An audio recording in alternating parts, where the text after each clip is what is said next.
buryo ufite umurongo wayoboyeho ubuzima bwawe, abaza mu buzima bwawe bwose baba bagufitiye akamaro, abaza mu buzima bwawe bose baba bagufitiye akamaro. Impamvu abantu bakuvogera uko biboneye nuko nta murongo ufatika wahaye ubuzima bwawe.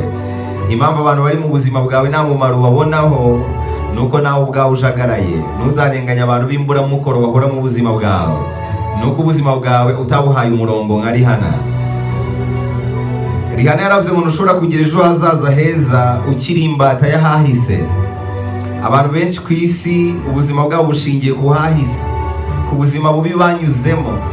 Iyo baryamye, iyo babyutse, iyo bababaye, iyo bishimye, iyo bakora, iyo baruhuka, buri gihe baba batekereza ku byahise. Ntabwo wabona umwanya wo gutegura ahazaza ukiri mu bubata bw'ahahise. Ni bya bindi mpora mbabwira ngo nta marira abaho yahindura ibyahise, nta n'amaganya abaho yagarura abantu wabuze bari bavuze byose mu buzima bwawe. Ahahise uhakuramo isomo, ubuzima bugakomeza. Rihana yaravuze ngo buri wese ushaka kwicuma mu buzima agomba kugira amahame agenderaho. Ntukagabanye amahame yawe ku bintu ibyo ari byo byose cyangwa umuntu uwo ari we wese. Ubuzima iyo utabukontroye bwo buragukontorora. Rihana yaravuze ngo abantu uhorana nabo buri munsi basobanuye aho ubuzima bwawe bwerekeza. Niba uhora mu bihombo n'ibibazo ukaba ubona nta terambere ugeraho, tekereza kabiri ku bantu mwirirwana, uzasanga babigiramo uruhare 50%. Niyo mpamvu Rihana akubwira ati shaka uburyo umwanya wawe munini umarana n'abantu bazi gukoresha igihe cyabo neza. Marana igihe cyawe kinini n'abantu badahora babara iminsi, ahubwo bazi kubyaza umusaruro buri munsi. Rihana arakubwira ngo nk'uko ibuye rityaza icyuma, ni nako n'abantu uhorana nabo bashobora kugutyaza cyangwa bakakumaramo n'ubugi buke wari wifitiye. Nuko isi imeze, iyo batagutyajije n'ubugi wari ufite babumaramo. Rihana yaravuze ngo nahitamo umuntu mbabaza ambwira ukuri kurusha umumuriza ambwira ibinyoma. Iteka ryose ubuzima bwawe bushingire ku kuri. Reka kubaho mu buzima bw'ikinyoma. Iyi si uyijijishije nayo irakujijisha. Yaravuze ngo ibikugoye byose ntibikakunanize, imbogamizi ntizikaguca intege, ibyago ntibikaguherane. Kuramo isomo ubuzima bukomeze. Rihana niwe wavuze ngo abantu bo muri iyi minsi bataye focus, bataye intumbero. Burya uzahanga amaso yawe ku kintu ushaka mu buzima bwawe, wirengagiza imbogamizi zigukikije. Ku isi iyo urangaye utafocus, uti intumbero. Yaravuze ngo nahitamo kwigomwa byose mu gihe gito, maranira ko iminsi isigaye y'ubuzima bwanjye izarangwa n'umunezero kurusha uko nahabaho iminsi yose mu buzima bumwe. Ibyari nigeze kubabwira ngo igomwe imyaka 4 uzabeho imyaka 40 ubayeho uko ubyifuza, kandi ubikesheje kwa kundi wigomwe imyaka 4. Rihana yaravuze ngo abantu bazavuga waba ukora neza cyangwa nabi. Byaba bibabaje ubaho ugendera ku nteruro ivuga ngo ubusa abantu baravuga ngo iki. Ubuzima n'ubwawe ntabwo ari ubwabo, urabubaho nkawe cyangwa ubabereho. Ubeho ugendeye ku byo bavuga. Urakurikiza ibikunezeza cyangwa ukurikiza ibibanezeza. Amahitamo buri gihe aba ari mu biganza byawe. Rihana yaravuze ngo kugera ku nsinzi mu buzima ntabwo ari igeno. Abenshi batekereza ko gukira hari abantu byagenewe. Insinzi n'urugendo rutajya rurangira, ariko buri wese ashobora kurutangira. Buri wese aba yifuza kuba uwa mbere, kugera ku gasongero. Ese ako gasongero kaba hehe? Ubwo bushorishori birukira buba hehe?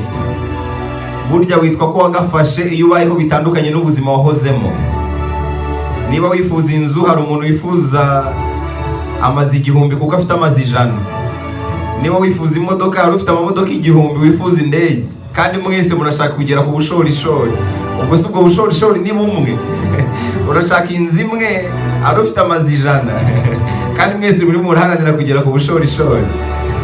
Witwa ko wagafashe iyo ubayeho bitandukanye n'ubuzima wahozemo. Rihana yaravuze ngo ubuzima ni igitabo cyuzuyemo amahirwe n'imyako.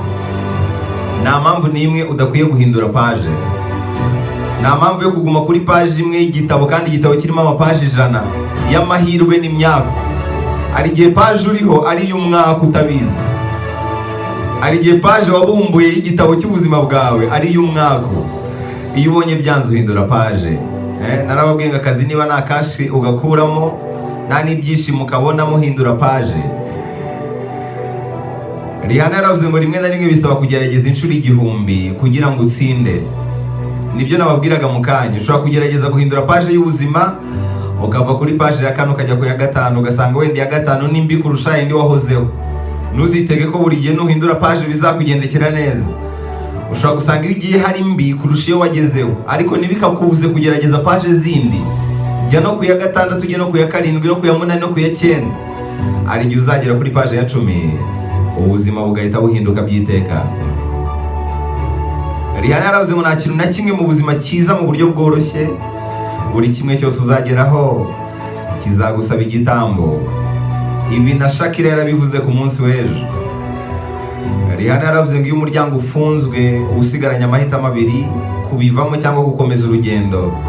Ntugahagarare ngo nuko akazi kawe bakwirukanye cyangwa kahagaze. Kukwirukana ni nko kukubwira ngo hindura paje, aho ntabwo ari ahawe, shakira ahandi. Ikibazo abantu bamara igihe kinini batekereza kuri hahandi hafunzwe, ntibabashe kubona andi mahirwe aba ari aho hafi yabo yo guhinduriramo paje. Rihanna yaravuze ngo ntukababazwe nuko udasa na runaka, udateye nkawe. Impamvu ugerageza gushyiraho ibyo yashyizeho n'ibikubere nk'uko we bimubera, nuko uko wifuza kuba ushaka kuba nkawe, udashaka kuba wowe. Iyo wamaze kwimenya umubiri wawe uwukorera ibyo ubona bikunezeza. Niba ushaka guhindura umusatsi wawe icyatsi kibisi, bikore utitaye ku byo abantu bakuvugaho.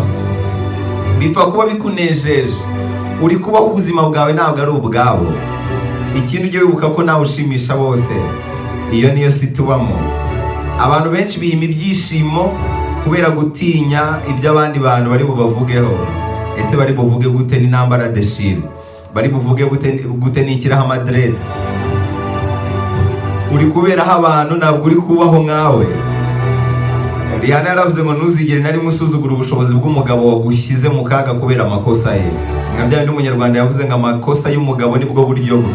Apfa kuba yagerageje gusa ujye ubimwubahira. Rihanna hano yavugiye abagabo. Ntuzigere na rimwe usuzugura ubushobozi bw'umugabo wagushyize mu kaga kubera amakosa ye. Birumvikana. Rihanna yaravuze ngo uko ugenda ukura, uko ugenda usaza, ujye wiyoroshya kurushaho. Nutabikora iminsi izabigukoresha ku ngufu. Yes, nibyo, uko ugenda usaza, uko ugenda ukura, jya wiyoroshya kurushaho. Nutabikora iminsi izakoroshya. Yaravuze ngo nta muntu udakora amakosa, n'abamarayika twize muri Bibiliya bagiye bakora amakosa nkanswe wowe. Ni nka bya bindi bavuga ngo n'intungane bwira icumu ye 7, ntukicireho iteka kubera ko wakoze amakosa. Nta muntu udakosa. Mu magambo yose Rihanna yavuze nasoreza kuri aya ngaya. Yaravuze ngo urukundo nyarwo uzarubona hantu hatari ibyiringiro.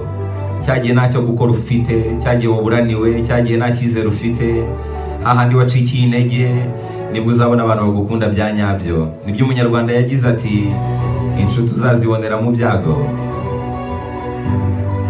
Rihanna yaravuze ngo Imana ifite uburyo bwo gukora ibintu uko ibishaka, kandi nta bubasha ufite bwo kubihindura. Kora ibikureba, ibindi bikubaho utateganyaga. Umenye ko biri mu bushake bw'Imana, wikomereza urugendo. Ibya bindi nababwiye ngo uyu munsi wateganyaga kujya ku kazi, ubyutse usanga